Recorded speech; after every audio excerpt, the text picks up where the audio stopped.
la clique. Shavua Tov, voilà, nous sommes, Baruch Hashem, au début du 3e livre de la Torah, qui s'appelle Torah Kohanim, la loi des prêtres. Il s'ouvre évidemment sur les sacrifices offerts au temple par la personne, par l'individu, qui ou bien aurait commis une faute bien définie, ou qui voudrait faire une offrande volontaire. En ce sens, les sacrifices offerts par la collectivité d'Israël, comme les sacrifices quotidiens ou à l'occasion des jours fériés, ne sont pas du tout apportés. Ceci pour bien nous mettre au cœur du sujet lui-même, parce que finalement, le sujet des sacrifices, pour les uns, c'est de l'ordre de l'irrationnel, pour d'autres, c'est presque proche de culte primitif et païen. Rares, il me semble, sont ceux qui croient, parmi les religieux aussi, à la réalisation des sacrifices dans le monde moderne où nous vivons. Donc, dans un premier temps, j'essaierai d'expliquer les raisons de cette réticence au culte des sacrifices. En deuxième lieu, de tirer malgré tout des enseignements qui nous concernent, mais même en l'absence de sacrifice. Avant d'aborder ces deux chapitres très difficiles, l'ouverture du livre lui-même par Vaikra el Moshe, Vaikra elav Hashem, Vaikra el Moshe, Vaidaber Adonai elav me'ohel moed lemor. Il appela Moshe et l'Éternel lui a parlé à partir du Ohel Moed, de la tente d'assignation ou du rendez-vous, comme on a l'habitude de traduire. Pourquoi fallait-il commencer le livre et pas Vaidaber Adonai el Moshe lemor? Et évidemment, le Midrash du Sifra de Torah Kohanim se pose la question parce que Akadosh Baruch Hu l'a déjà appelé lors du buisson ardent. Et donc, si il l'a déjà fait, c'est qu'il a l'habitude de le faire. Et le Midrash repousse cette explication en disant, étant donné qu'il a aussi appelé au mont Sinaï, Vaikra elav Adonai min hahar lemor, pourquoi a-t-on besoin de deux rappels pour dire qu'il l'a appelé avant de lui parler? Et évidemment, la réponse, c'est que dans ce cas, c'était pour l'initier à écouter la parole divine dans le buisson ardent, et l'autre, c'était pour le confirmer par rapport à Israël de l'intermédiaire qu'il constitue entre Hachem et Israël, pas seulement comme le cas du buisson ardent qui était l'appel à la délivrance, mais là, c'est l'appel à la confirmation qu'il est au-delà même du message de la délivrance, mais du fait qu'il va réaliser un intermédiaire afin de donner la Torah à Israël. Et donc, le Midrash dit, ça nous aurait suffi. Ce sont vraiment deux cas différents, et ces deux cas différents peuvent être la base pour nous dire qu'il a toujours appelé pour lui parler. Pourquoi faudrait-il encore ce troisième moment où il appelle du Ohel Moed? Donc, la réponse du Midrash, c'est que jusque-là, c'était le besoin de l'initiation, le besoin d'Israël, mais en tant que celui qui va transmettre toutes les mitzvot, toute la Torah, on ne le sait pas encore. Et c'est pour cela que Ohel Moed, qui va être un endroit fixe, c'est pas comme le buisson ardent qui s'est trouvé dans le désert de Horeb, c'est pas le moment du don de la Torah au Sinaï, mais là, c'est la constance de la relation de Moshe dans la tente d'assignation, et pour cela, il nous fallait aussi nous enseigner qu'il a fallu aussi l'appeler pour lui parler. C'est-à-dire, à partir de maintenant, à chaque fois que la Torah nous va d'abord Hachem el Moshe Lemor, il a appelé Moshe Moshe, et Moshe répond, et la parole lui est transmise. Il est finalement l'enseignement tiré de l'ensemble de ces situations, c'est afin de nous dire que Moshe Rabbeinu n'était pas seulement ici pour remplir un rôle, sans qu'il ait pour lui-même une définition, une relation essentielle pour que cela se réalise. C'est-à-dire, il est là comme quelqu'un qui transmet. Dès qu'il a terminé la transmission, alors on peut le quitter. La Torah nous dit, la relation est d'abord essentielle avant de lui dire ce qu'il doit transmettre à Israël ou à l'ensemble des générations par la suite. Donc, il y a là un enseignement, à mon avis, que je voudrais même rappeler, tout simplement, que dans la relation du couple, il y a ceux qui pensent que le couple est là pour faire des enfants. Donc, comme si on se servait de la femme et de l'homme pour faire des enfants. Mais la relation en tant que telle n'est pas tellement importante. Et la Torah nous a enseigné l'inverse, puisqu'il y a ce qu'on appelle She'era Kesuta Ve'onata Lo Igra. La relation en elle-même est importante, au-delà de la conséquence ou du but qu'il s'agit de réaliser dans le couple afin de faire perpétuer les générations. Donc, il y a là, à la limite, même pour toute relation interhumaine, interpersonnelle, d'appeler l'autre, c'est-à-dire de formuler le fait que le rapprochement, la relation nous est importante, et c'est en second lieu que nous allons étudier, faire du commerce, etc., tout ce qu'on peut réaliser entre personnes. Voilà, je voulais simplement donner comme remarque le fait que le livre de Vaïkra commence par Vaïkra el Moshe, Vaïdaber Adonai Elav, et il me semble là aussi un tout petit hidouche qu'il s'agit de remarquer, c'est Vaïkra el Moshe. Qui Vaïkra? On aurait dû dire Vaïkra Hashem el Moshe. Et nous avons le nom divin après. Vaïkra el Moshe, Vaïdaber Adonai Elav. Comme quoi, Moshe doit apparaître avec son nom, et ce n'est qu'après, qu'Aviachol, que l'Éternel arrive. Nous avons déjà, depuis le premier verset de la Torah, la même formulation. Bereshit bara Elohim.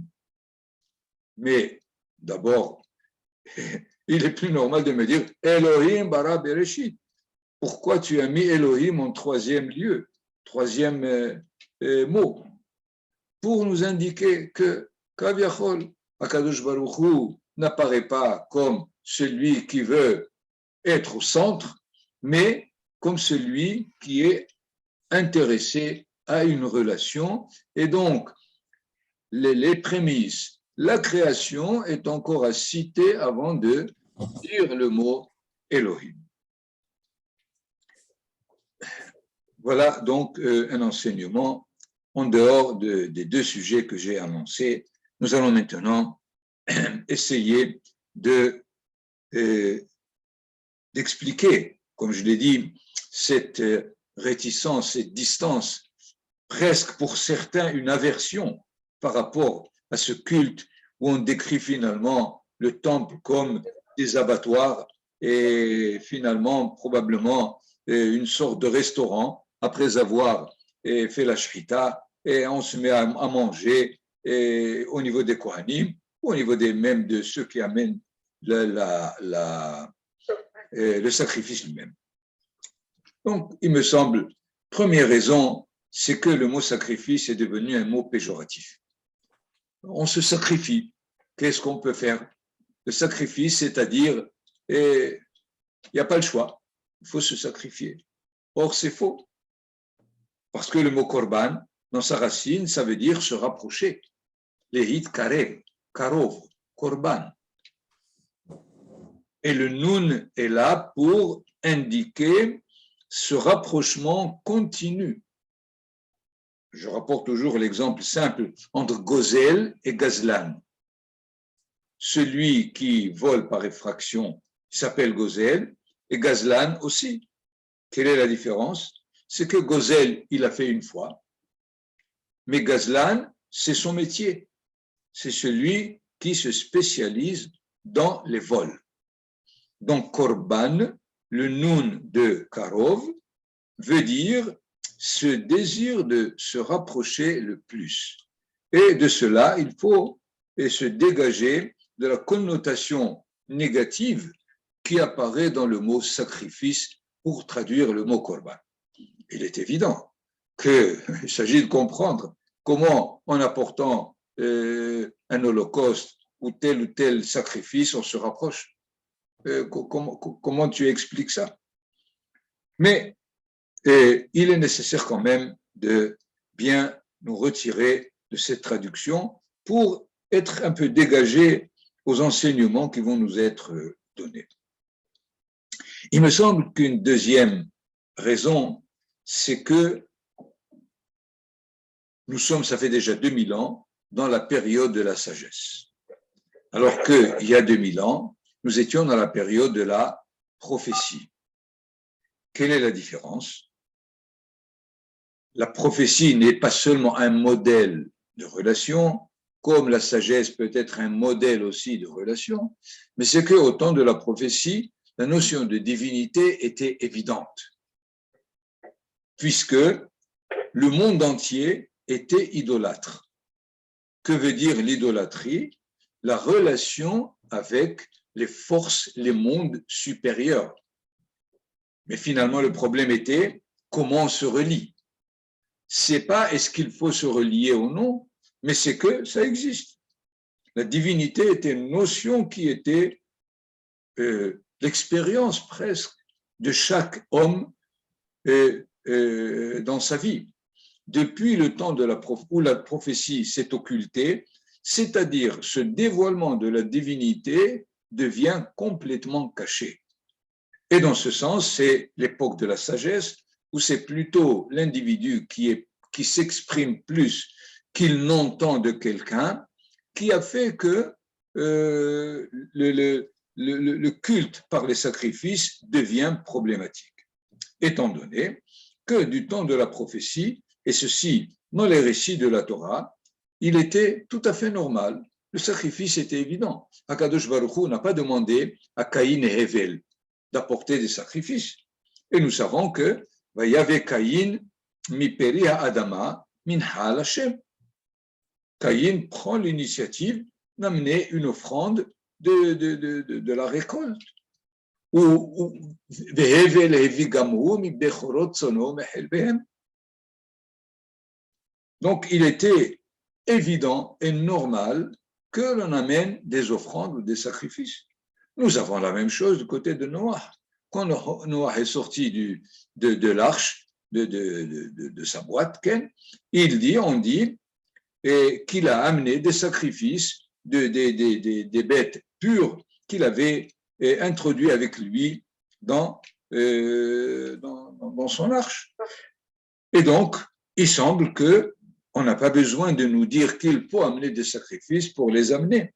Ceci, encore une fois, comme preuve que l'élan de l'homme du temps de la prophétie était évident.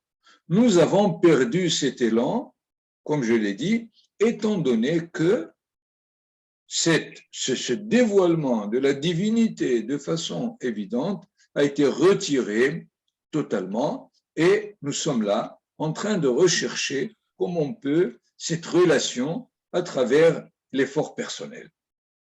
Et d'ailleurs, c'est pour cela que les Haramim ont institué les prières à la place des sacrifices. Et il faut bien comprendre que les prières sont là comme l'expression normale de la demande. Dans le temps, cette demande s'exprimait par une offrande au temple. D'un autre temps, que l'homme demande, prie, c'est aussi un mouvement évident. Dans les deux cas, que cela soit du korban ou de la tfila, il n'est pas évident de savoir comment elle se fait. Puisque dans un cas, ça a donné l'idolâtrie, à la limite, dans l'autre cas, c'est l'inverse, c'est beaucoup plus l'apostasie, comme on l'appelle, c'est-à-dire mettre en doute aussi l'existence divine. Dans ce cas-là, quelle que soit la situation où on se trouve, il n'est pas évident que l'élan humain soit réalisé, exprimé de la meilleure façon, et c'est dans ce sens où la Torah va nous donner une série de sacrifices dans des situations différentes pour que l'on sache comment cela se fait. On a comme exemple, si vous voulez, le Korban Toda. Qu'est-ce que c'est le Korban Toda? C'est un sacrifice de reconnaissance, de remerciement. À quelle occasion? Ce qui est aujourd'hui la bracha du Gomel, que l'on fait dans 4 situations différentes, dans le temps du Beth Amikdash. Au lieu de faire le Gomel, on a amené un sacrifice de remerciement. Dans le sens où, si jamais on fait le Gomel parce qu'on est sorti d'une maladie grave, finalement, celui qui sort d'une maladie grave, il sent le besoin de dire « Ah, heureusement, Baruch Hashem », ou sous toute une forme, il sent un élan pour exprimer la nouvelle situation dans laquelle il se fait. Si la reconnaissance n'est pas obligatoire, mais elle est normale. Si la reconnaissance est normale, la question est quelles sont les normes dans lesquelles elle va se faire. Parce qu'elle risque de se faire dans des directions, des chemins qui ne sont pas réels, corrects, vrais, pour que sa reconnaissance soit quelque chose de positif.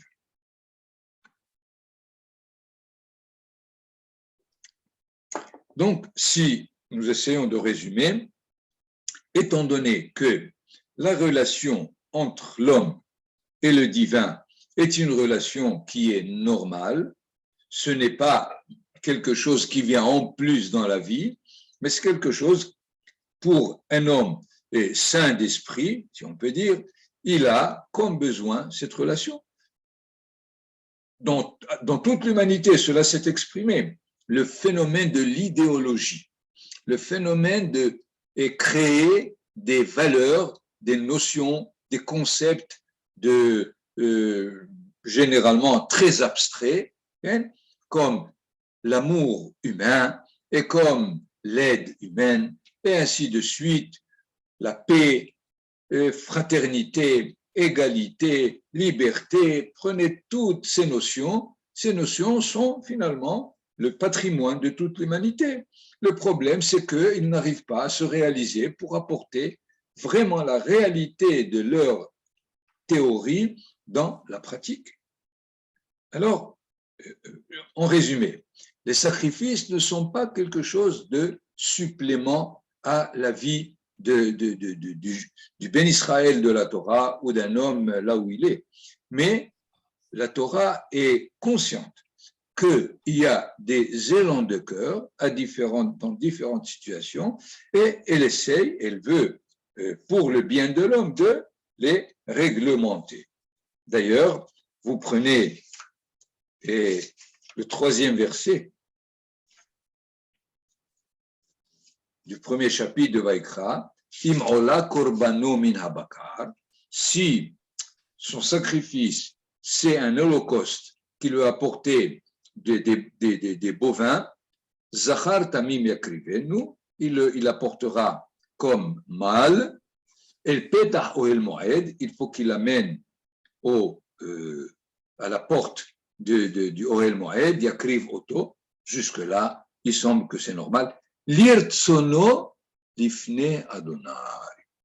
L'irtsono, ça veut dire de par son initiative, de par sa volonté. C'est parce qu'il pense qu'il faut l'apporter. Évidemment, il s'agit de savoir d'où est venu cet élan de vouloir le faire, mais il y a là une exigence, l'irtsono lifne Adonai.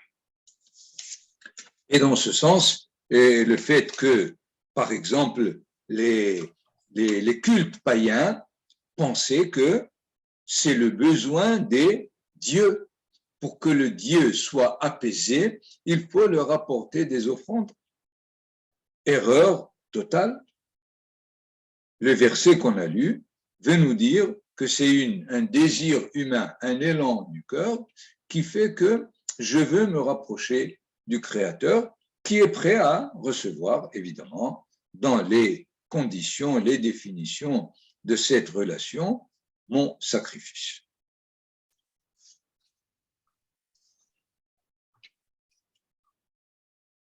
La description des premiers sacrifices, par exemple, comme nous l'avons dit tout à l'heure, c'est Ola.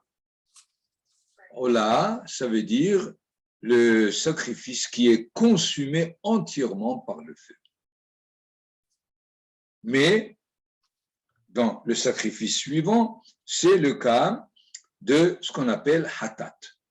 Hatat, c'est le sacrifice d'expiation.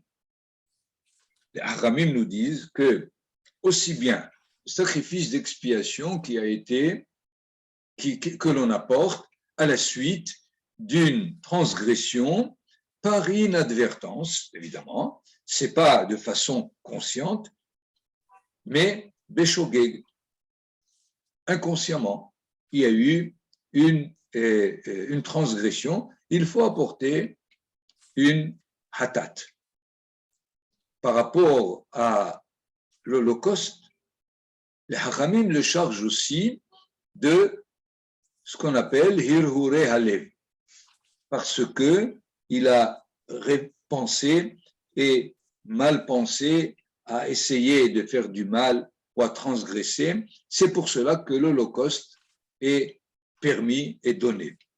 Dans ce cas-là, aussi bien Ola que Hatat expriment le fait que l'individu se trouve dans un état un peu délicat, étant donné qu'il a ou réalisé une faute inconsciemment, ou bien il a pensé la réaliser, et ceci lui donne le sentiment qu'il s'est éloigné de la relation avec la divinité, alors on lui donne la possibilité de rectifier ce qu'il a fait et finalement rétablir la relation normale.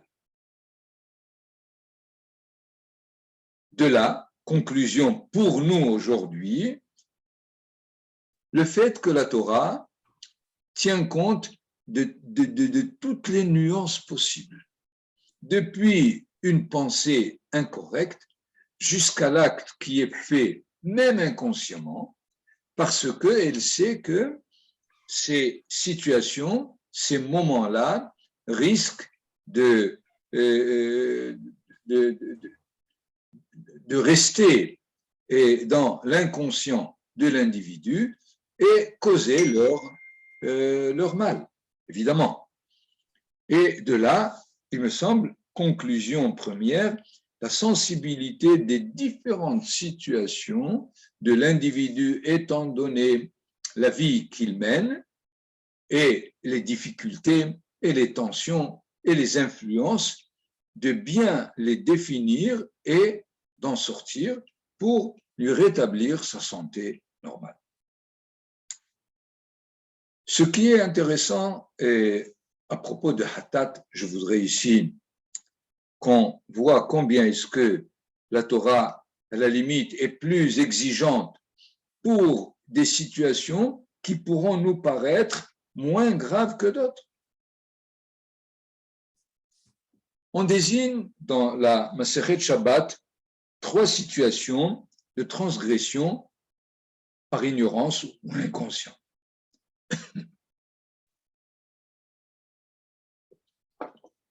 Le premier, c'est ou bien un cas peut-être rare, mais malgré cela, dans la galoute, ça a été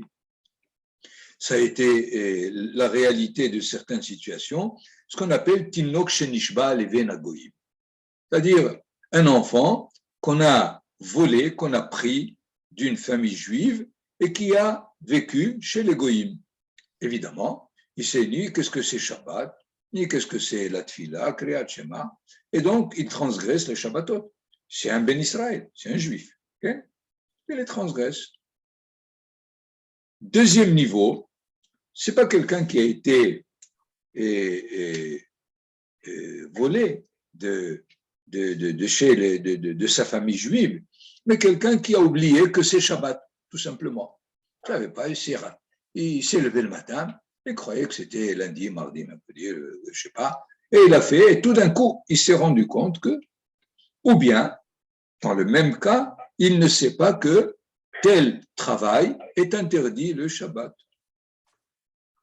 Donc, c'est le deuxième cas.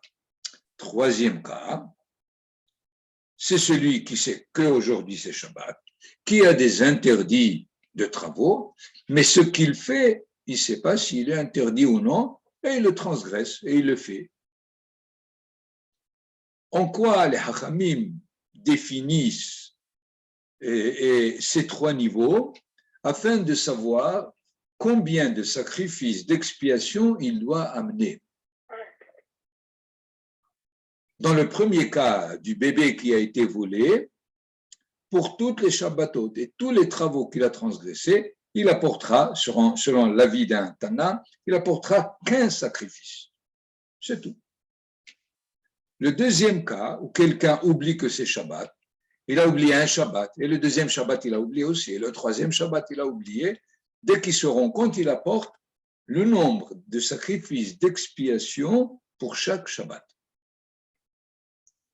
Celui qui, pendant un Shabbat, il sait que c'est Shabbat, c'est sûr, il sait qu'il y a des travaux interdits, mais il a finalement fait 1, 2, 3 travaux interdits sans le savoir, il apporte pour le Shabbat 3 sacrifices d'expiation pour chaque travail.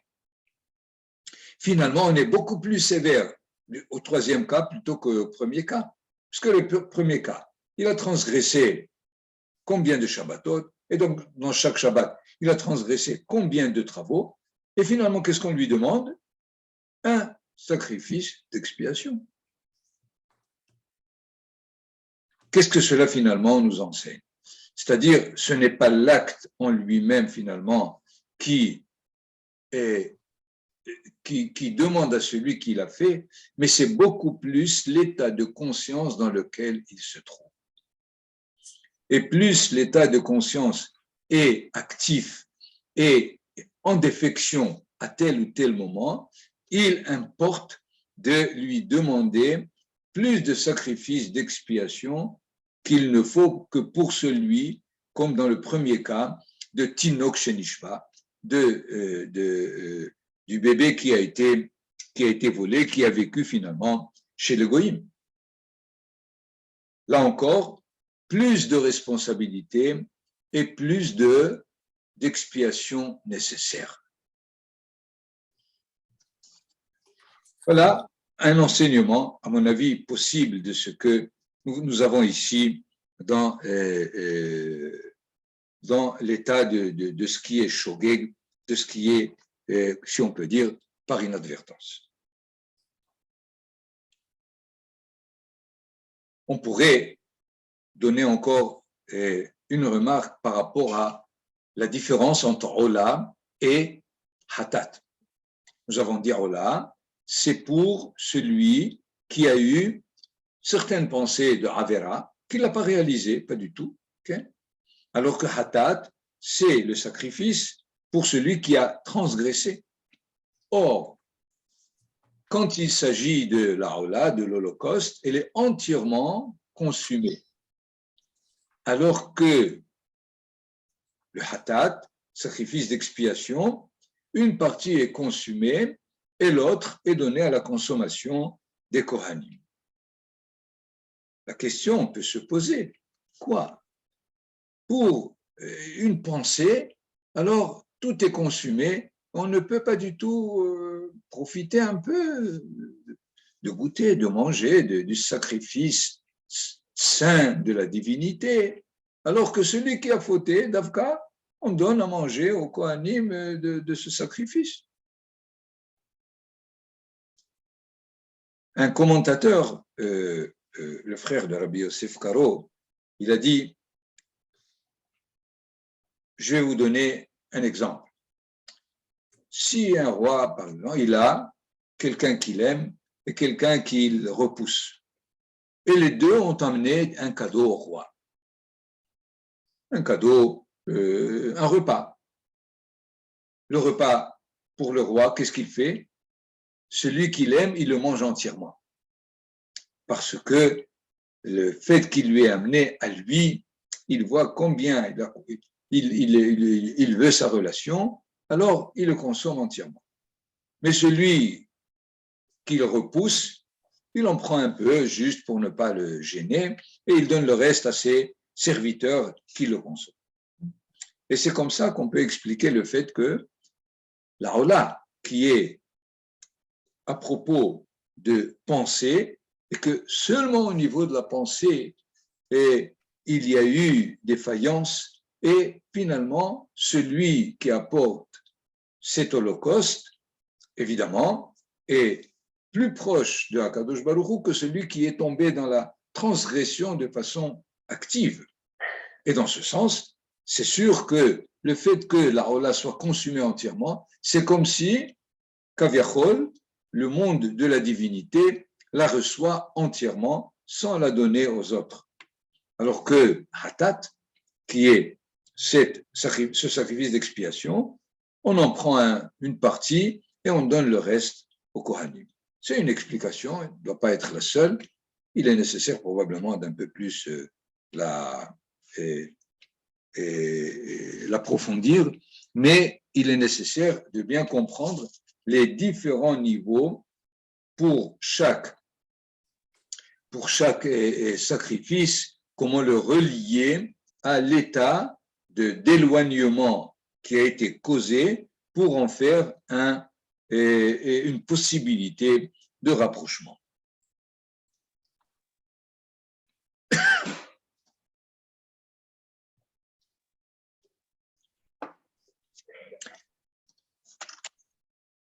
J'ai signalé au début qu'on n'avait pas du tout dans cette paracha des sacrifices au niveau de la collectivité d'Israël, puisque le deuxième verset de la paracha elle-même commence par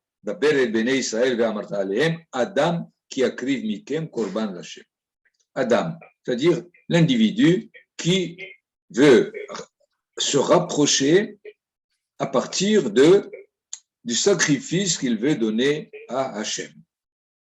Dans ce sens, il faut bien comprendre que les sacrifices de la collectivité sont complètement différents des sacrifices au niveau de l'individu.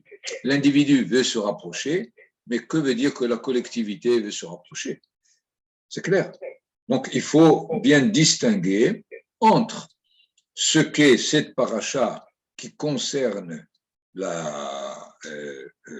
le sacrifice au niveau individuel, et nous aurons à être renseignés des sacrifices de toute la collectivité que Parashat Pinhas. Ce qui est intéressant, c'est que Parashat Pinhas est par opposition à la paracha de Vaïkra. Vaïkra, elle est donnée la deuxième année de la sortie d'Égypte. Israël n'est pas du tout en route pour Eretz Israël. Alors que Pinhas, c'est la deuxième génération qui, finalement, est déjà en route pour rentrer en Israël. Dans ce sens, il est bien possible de bien comprendre ce que sont les sacrifices au niveau de la collectivité et au niveau de l'individu. Au niveau de l'individu, il est ici pour l'instant tout seul. La collectivité d'Israël ne s'est pas formée parce qu'elle ne se forme qu'à l'entrée de Eretz Israël. Et c'est pour cela, probablement, que la Torah dans Vaïkra et Parashat Tzav ne donne pas du tout les détails de tous les sacrifices quotidiens, aussi bien que les jours fériés, et il ne les donne que pour la génération qui va rentrer. Et ceci parce que, quand on rentre en Israël, la vie devient plus réelle que lorsque la vie se trouve dans la génération de ceux qui sont au désert. Ceux qui sont au désert n'ont pas beaucoup de contact avec la réalité. Ils reçoivent la manne, ils boivent du puits de Myriam, ils sont entourés de nuées qui les protègent, donc retirés de la réalité. Mais la génération qui rentre dans la réalité va avoir beaucoup plus de tension, et alors on essaye de comprendre quelles sont les différentes situations dans lesquelles une collectivité peut se trouver pour lui indiquer les sacrifices qui lui correspondent. De là, donc, l'enseignement de base que la vie en Israël est une vie beaucoup plus difficile que la vie en Galoute, tout simplement. La vie en Galoute est difficile parce que les goïms ne veulent pas de nous. Mais s'ils voulaient de nous, ils n'auraient aucune difficulté. Mais ici, qu'ils nous le veuillent ou qu'ils ne veuillent pas, la vie en Israël est infiniment, beaucoup plus dure que partout ailleurs. Et quand c'est dur, les situations de trébucher ou de transgresser sont multiples. Et la Torah nous indique plus tard quels sont les sacrifices qui essayent de dégager les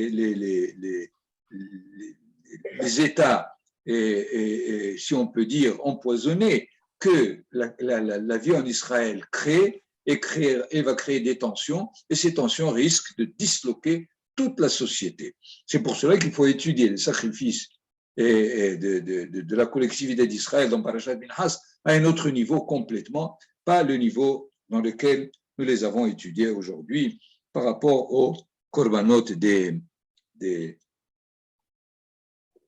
aux sacrifices des individus, que cela soit les sacrifices volontaires comme Korban Shlamim, comme Korban Toda, et par rapport aux autres sacrifices qui concernent les états de transgression.